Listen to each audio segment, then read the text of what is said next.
Scorpio and Ophiuchus, welcome to your April of 2019 Sidereal Astrology forecast. So in this video, we're going to talk about what I feel like are the most important astrological events to be aware of. There is actually quite a bit taking place here astrologically, which we'll look at. And if you do look down here at the chart, you will notice that the signs are different sizes than mainstream astrology. And this is because we are using the actual size of the constellations as seen in the sky. So if you are new to the channel, definitely check out the link down below, because you will notice that when I say something like Uranus going into Aries, and you're thinking, wait, I thought Uranus was going into Taurus. This is because in the visible sky, Uranus, if you look at Uranus literally, you'll see Uranus going into Aries. And that's what we're using here. It's called true sidereal astrology, and it does change the signs by quite a bit from mainstream astrology.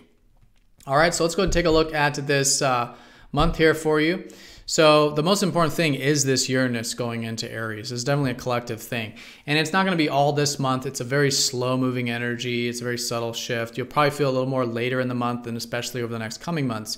But there is this shift. And so essentially over the next 5 years, it's going to be a really good time for you to really mix up your work, your routine, things involving maybe your health or self-improvement, things you do on a day-to-day sort of routine basis, or things that you can improve in your life or improve about yourself. There's this whole kind of spontaneity and change coming into this sector with Uranus in your sixth. And even with your work too, just finding more freedom with your work and your service, and how that can align more with your true self. So really good to listen to your excitement with that, try new things, experiment with work and routine.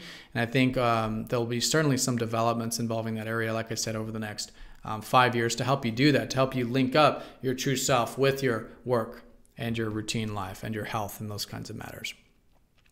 All right, but looking at the early part of this month, Pluto is going to pass over the South Node for about the first 5 days of April. And so this is suggesting that there's been already a lot of emphasis, I feel like, in terms of your self-reliance and your resourcefulness, let's say this year, but it goes way more back than that with Pluto. But over the past year, maybe you've been building this area, maybe you've been taking it more seriously. And so now there's maybe some patterns being released involving your self-reliance or involving your resources in some way, that by releasing those patterns, it can really help free up the area and really help transform it, especially if there's any fears involving the area, like self-reliance or resources or income or money or self-worth or anything like that. Releasing those fears is what's naturally happening, and this is going to leave you throughout certain events and processes this month, but moving forward is more transformation, more liberation, more empowerment when it comes to your inner and outer resource sector. Now, April 2nd, Mercury is passing over Neptune, so this is in your 4th house, which is really, I think, solidifying a lot of the energy from last month. And this is maybe involving the home stuff or the family or the health stuff.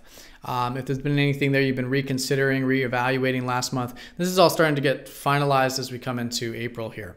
So in this sense, maybe finding a greater sense of acceptance, a greater peace, receptivity when it comes to these things, but in a very practical way with Mercury passing over Neptune there. And then April 5th, we do have a new moon, and this is in your 5th house of self-expression. I think it's a great month for focusing on anything that's close to your heart, your creative side, your expressive side, your fun-loving side, having fun, playfulness, creative energy. Really good here to focus on. And April 5th, there could be specifically some new beginnings involving this. And I would say it's just a good time to set some new intentions when it comes to your self-expression, or to cultivate the things close to your heart with this new moon here. Now, April 10th, Venus does pass over Neptune. That's also, again, going to solidify things relating to home or health that you've been involved with since last month. And in this sense, maybe a new sense of value, a new appreciation, a new gratitude. You're seeing the ebb and flows. You're seeing how everything does happen in divine timing, and the value of that and the enjoyment of that, actually, when it comes to that sector with this conjunction. And April 10th, there is quite a bit going on. Jupiter's also going to go retrograde April 10th. This is in your sign, in your 1st house. So it's going to be good for about the next 4 months to rethink some of the inspirations you may have felt this year. Because more than likely, some of you are maybe feeling a little bit more inspired to do things, to be independent, maybe take some action, some initiative. Maybe a lot of you just feeling more Jupiterian energy in general. So, which is kind of jovial or open-minded and wanting to expand your horizons. But this is going to go through the reflection. So for about 4 months, allow yourself this time to kind of reevaluate who you are, what you want with these opportunities, self-awareness stuff, and anything you've been sort of open-minded about. Good to reconsider those opportunities during the retrograde there. And also April 10th, the sun's going to be squaring up to Saturn. Nothing major, but good just to be patient with some of that self-expression stuff. And then maybe with some of the resource stuff just around there, April 10th. All right, April 19th, we do have a full moon, and this is going to be in Virgo. So this is your 11th house here.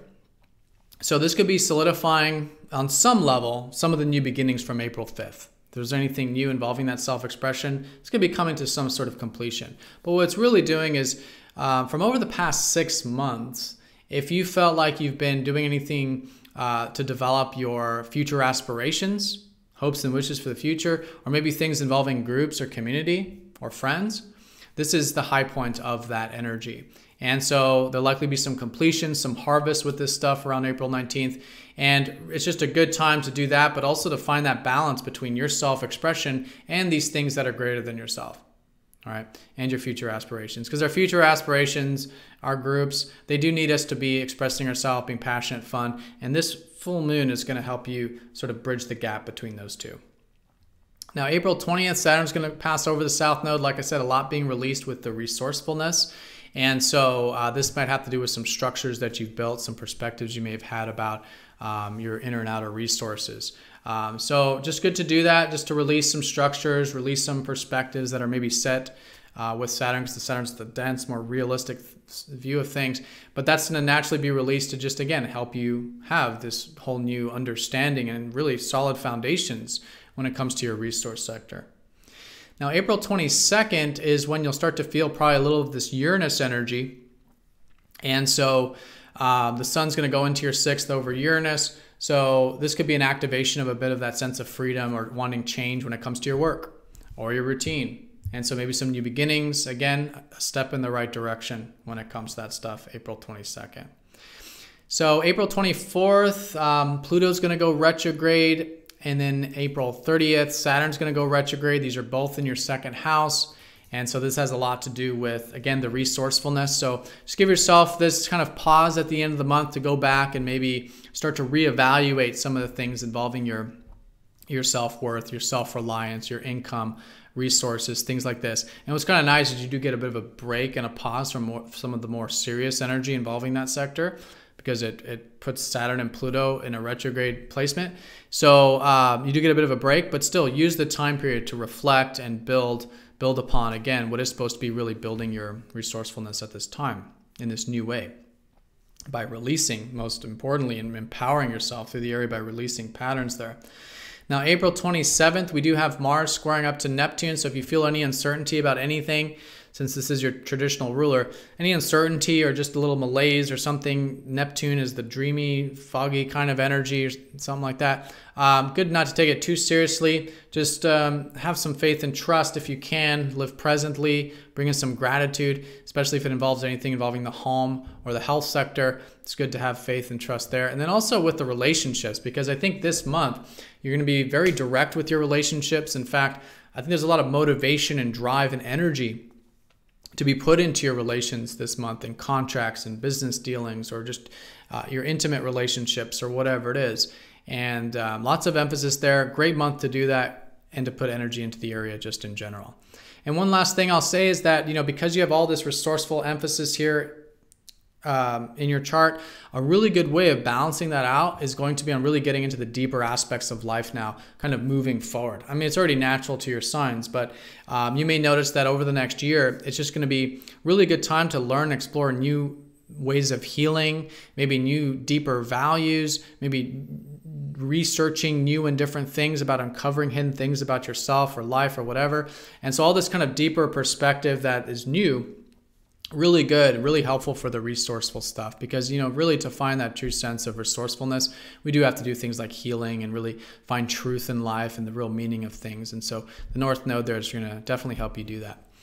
All right, so Scorpio and Ophiuchus, have a fantastic April. Thank you for watching, and I'll see you all in the next video.